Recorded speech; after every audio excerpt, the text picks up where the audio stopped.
Pemirsa, perseteruan aktris Yuyun Sukawati dengan Fajar Umbara, suaminya yang berprofesi sebagai penulis skenario dan aktor, memasuki babak baru. Buntut dari laporannya ke polisi dan Komisi Perempuan beberapa waktu lalu soal tindakan kekerasan yang dilakukan Fajar kepada dirinya dan H, anak Yuyun dari pernikahan sebelumnya. Fajar pun telah ditetapkan sebagai tersangka dan saat ini sang aktor tersebut tengah menjalani penahanan di Polres Tangerang Selatan. Pesinetron yang melejit namanya lewat sinetron Jini Oh Jini ini mengaku lega dan menyesal menikah dengan Fajar. 1 hari setelah menikah, ya waktu itu ibu saya masih ada. Jadi itulah pertama ketahuannya Fajar bersifat temperamen. Karena saya sama mama saya kan sebelumnya nggak tahu kalau Fajar mempunyai sifat yang temperamen kan gitu. Jadi anak saya, dia marah dengan anak saya, terus dia nendang pintu kamar anak saya sambil bilang, lu keluar. Nah itu. Nah sejak itu mama saya kaget karena itu di depan ibu saya kan. Itu saya dikasih pilihan sama ibu saya. Akhirnya saya harus keluar dari rumah. Kamu mau pilih mami, anak, atau Fajar? Aku bisa sampai ketemu Fajar itu dan aku bisa memilih untuk ninggalin mami gitu sama anak gitu. Itu aja sih. Jadi sampai akhirnya kok aku bisa ya sampai membuat keputusan yang aku meninggalkan ibu aku yang ngelahirin aku dan juga anak aku dari daging aku sendiri untuk Fajar. Udah aku berkorban banyak untuk Fajar sih sebenarnya. Penyesalannya ya setelah satu waktu aku dianiaya sampai aku mikir gini, aku ngeliat KDRT itu selalu di TV gitu kan. Nah ini kok aku ngalamin sendiri gitu. Kadang sampai nggak ngenalin gitu. Kok bengis banget ya, dia kok tega banget gitu. Kadang-kadang sampai nggak habis pikir gitu. Bukan berarti karena aku sekarang udah nggak ada orang tua gitu kan. Nah dia bisa semena-mena sama aku. Diceritakan Yuyun, pernikahan keduanya dengan Fajar yang dibangun pada tahun 2019 lalu itu penuh dengan duka dan nestapa.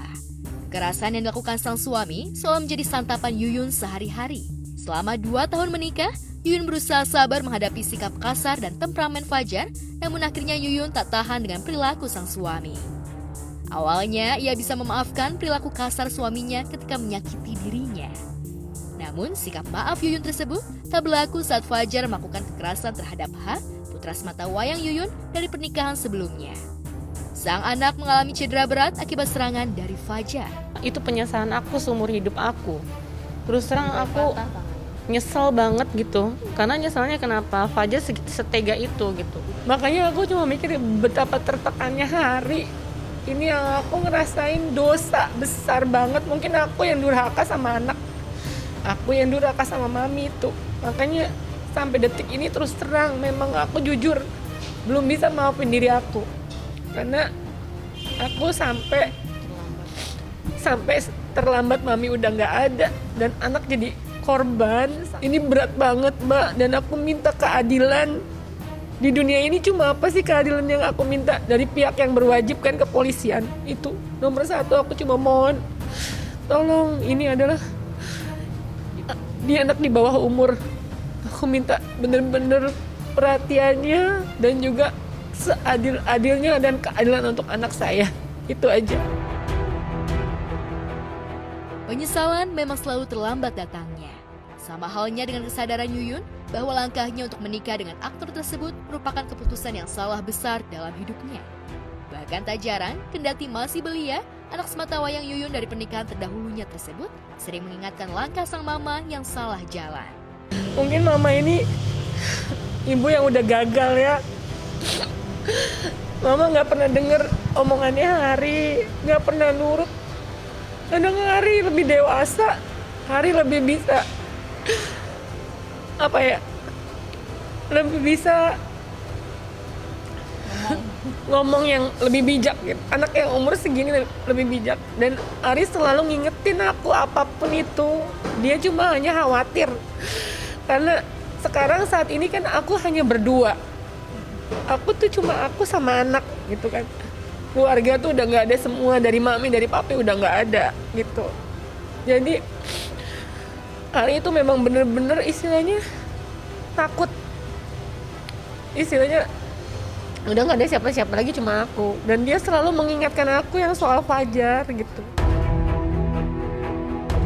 Sementara itu, di balik kasus hukum yang menyeret Fajar Umbara hingga menghuni sel tahanan, terbesit kabar kalau hubungan suami Yuyun dengan keluarga besar Umbara tidak harmonis. Secara tersirat, Anggi Umbara selaku adik Fajar mengungkap kondisi yang terjadi di keluarga Umbara. Aduh, aku no comment nih kalau soal itu. Pastilah saya pengen semuanya baik saja. Dari semua pihak baik-baik saja lah.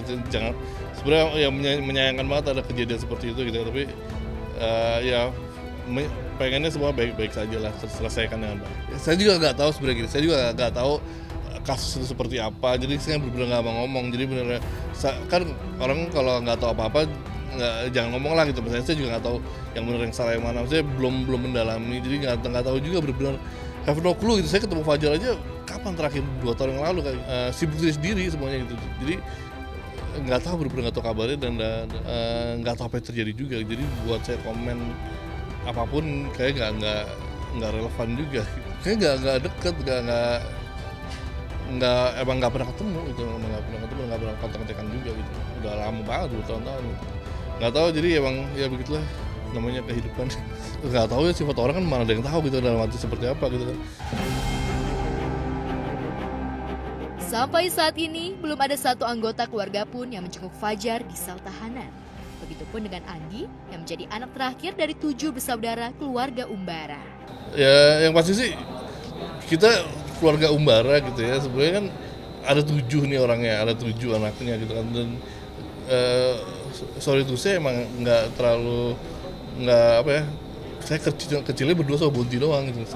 Saya berdua sama Bunti gitu. Fajar tuh kecil bang di pesantren kan dia gitu. Jadi bang nggak terlalu ya kayak tadi kan nggak terlalu tahu sifatnya kayak gimana. Iya tahu. Ya, dengar sih kabarnya tahu dari ada grup keluarga. Dari kakak yang lainnya juga pernah ngabarin. Reaksinya adalah keluarga terutama. Kalau nggak tahu kalau keluarga ya, kalau kan pasti banyak ya, keluarga kan banyak kepalanya. Kalau saya sih apapun yang diberikan Allah sih pasti itu terbaik buat semuanya gitu kan. Jadi kita percaya aja bahwa apa yang dikasih sama Allah buat semua orang nih gitu kan, itu adalah yang terbaik buat mereka gitu kan. Jadi tinggal kita melihat sisi baiknya aja, tinggal melihat apa sih yang terbaik buat gue, buat mereka, buat dia, buat siapapun itu gitu kan. Itu sih gue percaya itu bahwa Allah masih ada di atas sana, dan apa yang diberikan, apa yang dikasih ke kita, ke gue, ke apa semua pekerjaan, gak ada kerjaan, situasi seperti apapun itu yang terbaik buat orang tersebut itu. Broken. Jadi dari kecil emang kita semenjak papa meninggal, saya umur 5 tahun emang udah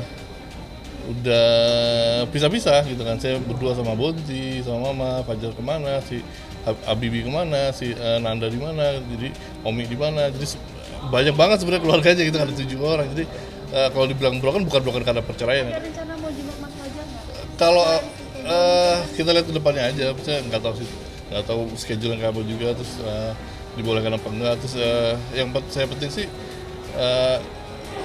ya udah jalan yang terbaik aja buat semuanya sih, nggak tahu buat gimana ya. Keluarga sudah menyiapkan lawyer kan Mas, mungkin buat Mas Fajar sendiri? Wah, tanya sama keluarganya tuh. Kayaknya sih ada sih, nggak tahu juga. Saya juga belum nanya juga ke sana gitu. Jadi saya masih dengar dari kakak-kakak yang lainnya aja gitu. Tak hanya soal tidak akur di dalam keluarga, tersiar kabar pula kalau antara Fajar dan Anggi terlibat persaingan profesi sesama penulis skenario sebuah sinetron. Emang iya, nggak tahu juga kan isi hati orang, itu katanya kan. Nggak tahu juga, dan saya nggak peduli juga. Maksudnya bukan sesuatu hal yang untuk ditanggapin juga. Maksudnya ngapain ngurusin keirian orang, enggak lah gitu. Maksudnya, dan saya itu juga baru katanya kan, maksudnya belum nggak tahu dia kayak apa sebenarnya. Dan saya yakin sih pada dasarnya setiap orang tuh baik lah pada dasarnya. Maksudnya nggak ada kayak gitu-gituan. Maksudnya kalaupun ada kayak begitu juga mungkin ya itu tadi kan kata-katanya atau bisikan atau apa segala macam. Jadi be positif aja lah kalau saya sih gitu. Jadi selalu lakukan yang terbaik, dan ya kita percaya bahwa Allah ada di atas sana untuk selalu menolong kita.